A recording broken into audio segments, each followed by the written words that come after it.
These two wonders are the baddest Fords you can buy. They're the newest pair to spring from the mind of Steve Saleen.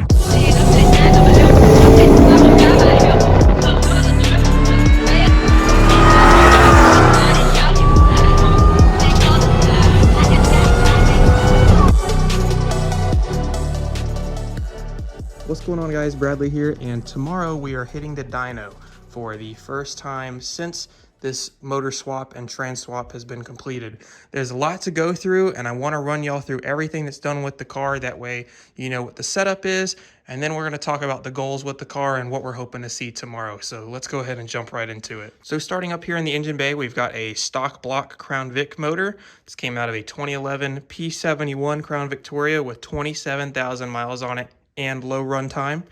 It was a dealer maintained car. The car was actually super clean. I saw the car that it came out of, except for the fact that it was wrecked. And the motor was really clean as well when I had it apart in one of my previous videos, which will be linked up in the cards right in this area. So along with that, we have a brand new trans. It is a Billet T45 stock gear ratio, billet gears.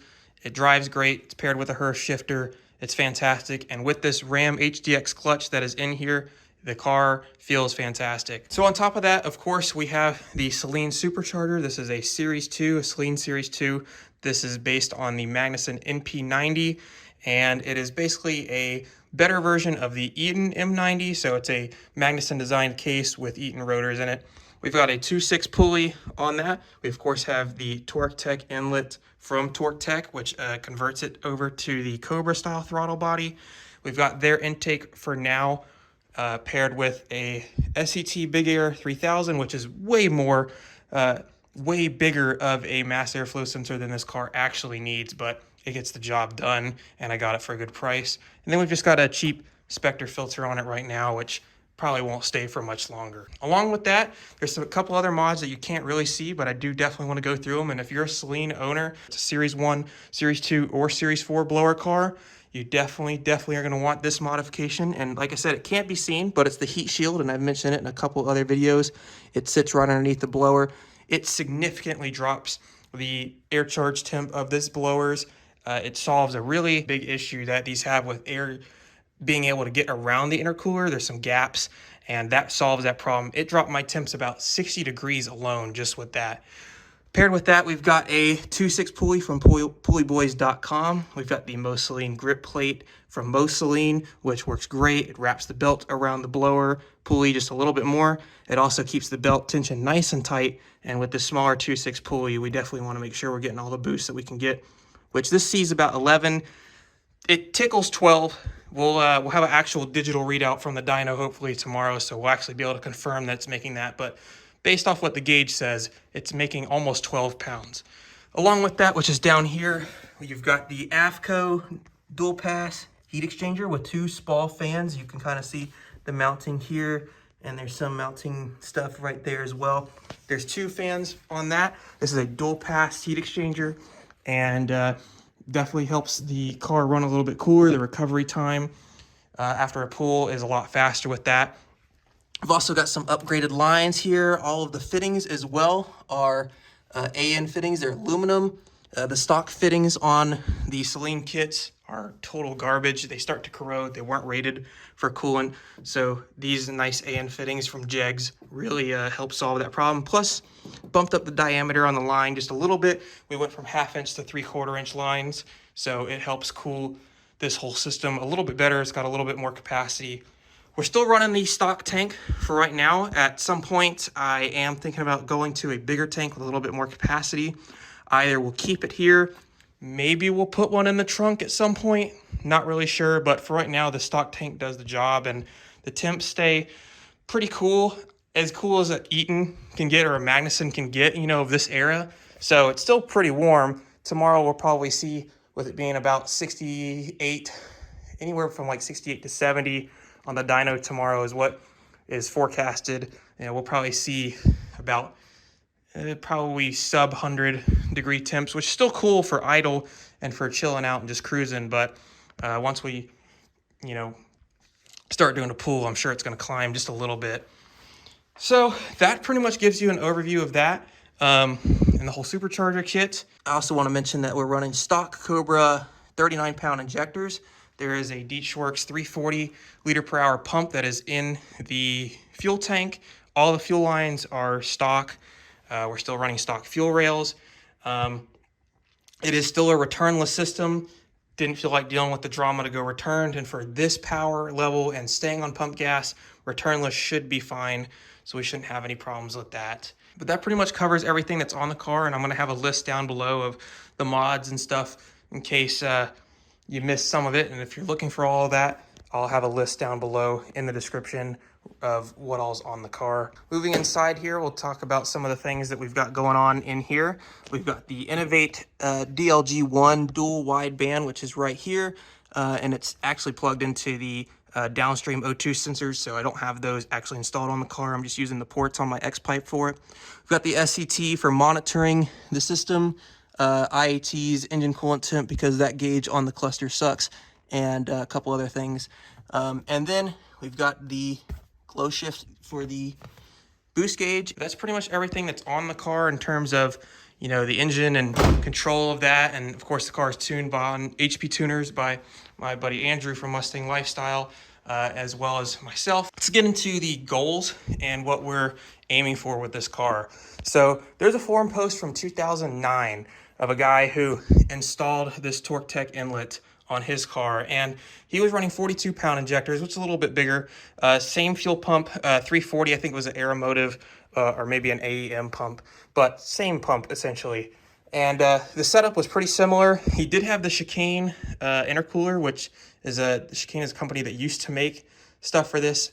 I haven't seen a lot of their stuff in a while. Pretty sure that no one makes those intercoolers anymore, but they have the fix built in, and also the intercooler cooler is just a little bit thicker.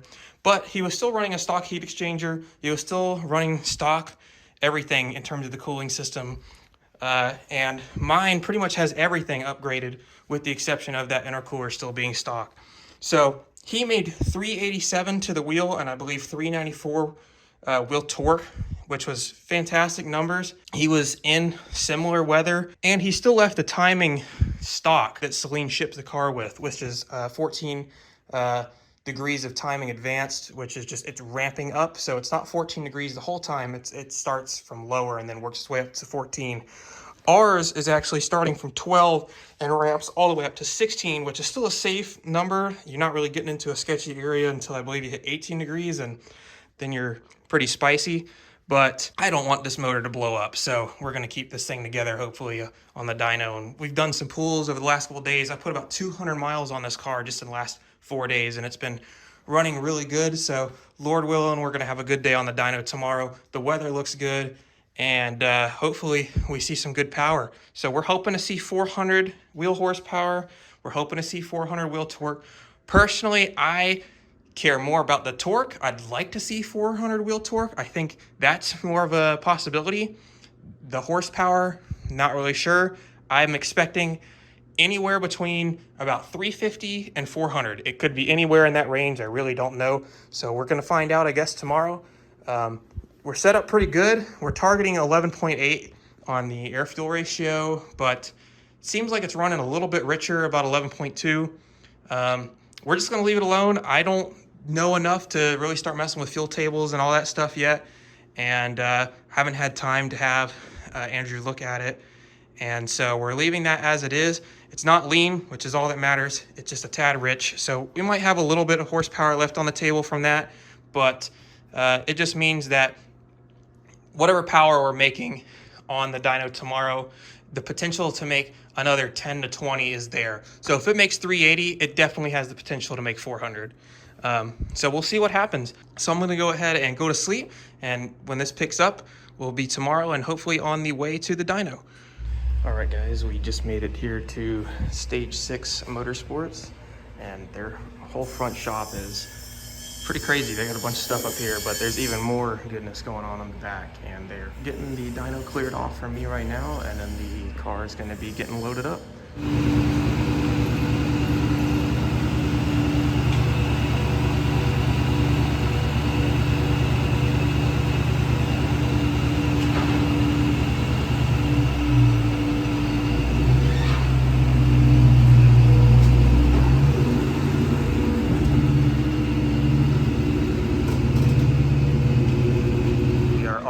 up here on the dyno. Of course, not without a fogged up headlight, you know the deal. So we're getting ready to fire it up, and we'll see what she does on our first pull. All right, here we go.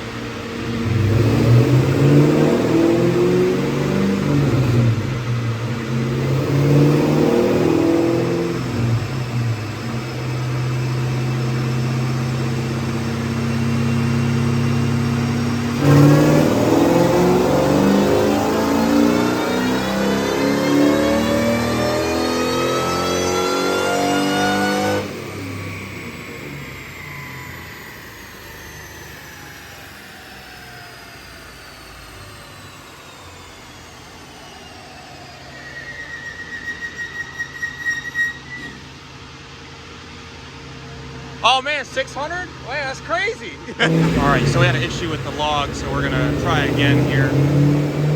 Dyno said it made 600 horsepower. That's not right. I wish it was true.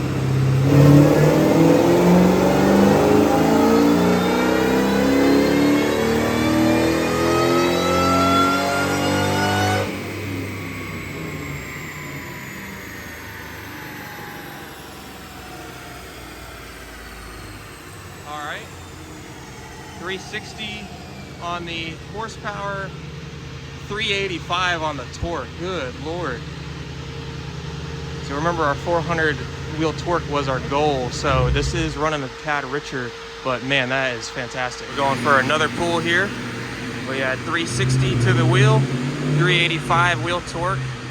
So we're getting the log running this time, the data log, so we can actually go back home and adjust it later on. But man, we're on track for exactly where I want to be.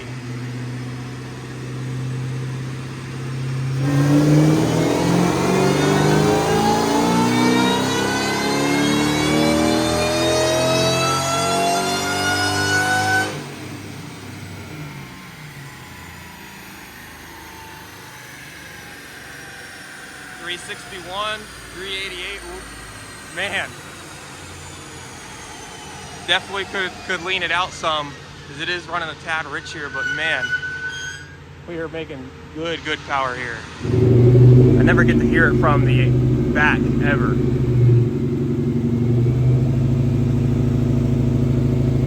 It sounds so good.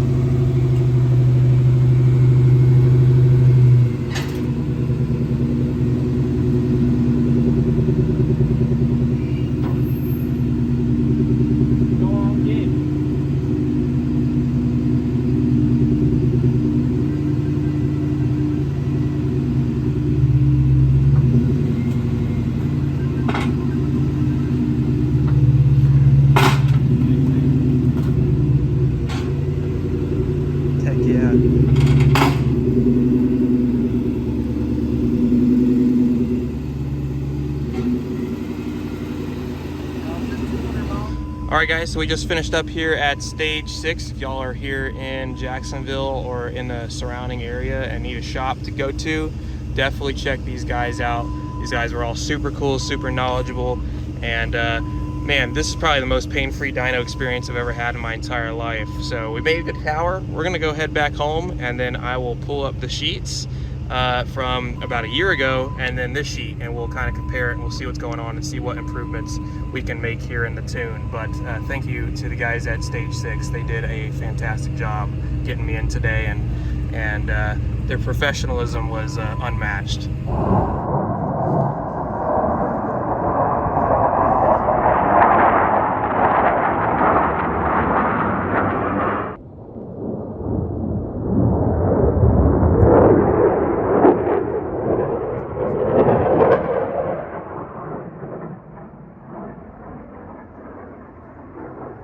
So I just got back home, and let's go ahead and talk about what we saw today here on the dyno.